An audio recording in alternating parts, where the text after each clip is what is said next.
How to fix ChatGPT is at capacity right now. Hello everyone and welcome to Tech Talks. If you are facing problem like this on ChatGPT, you can follow these few simple steps to fix this. So first thing first, clear cache of your web browser.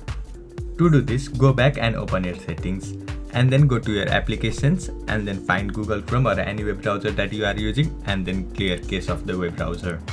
It might be issue with your internet, so try accessing ChatGPT via mobile data or different Wi-Fi. If this still doesn't work, what you can do is try accessing ChatGPT via different web browser.